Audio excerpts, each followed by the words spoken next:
every other witness, ask yourself, what is the something? What is the reason they stayed? You will find with every single person, they had a something.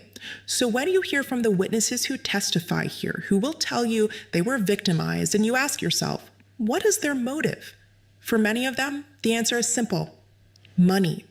This critical case started because of Cassie, not because she went to law enforcement with her allegations, but because she filed a public lawsuit against Combs in November of 2023, at this time when she was having financial trouble and living in her parents' modest home in Connecticut with her family.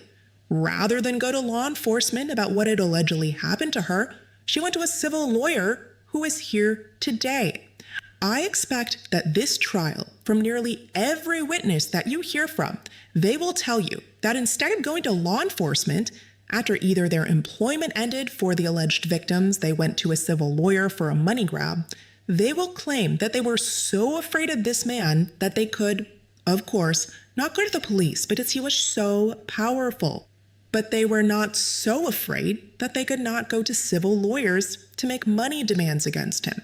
Demands for unbelievable amounts of money, more money any of us have ever made. Cassie, for example, will tell you that she first made a demand on Combs for $30 million. Another witness will tell you that in a breach of contract case, she made a demand for $22 million.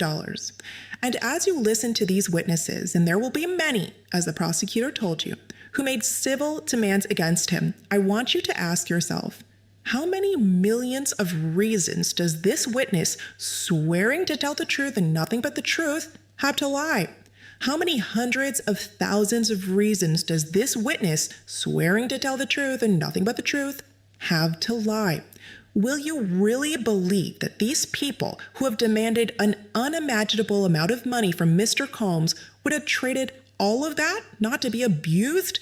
Because if that is the case, I submit that you will reconsider, why did they never go to law enforcement?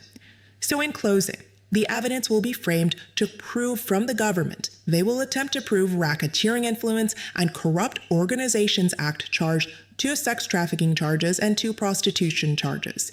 The evidence you will hear at this trial will not make out any of them. The conspiracy charge is that Combs allegedly committed 2 counts of acts of kidnapping. 1 count of arson, a bribery, an obstruction of justice, forced labor, and drug trafficking. I'm going to take these briefly in turn, and then I'm going to ask you to evaluate the evidence by the witnesses who will testify on these acts. First,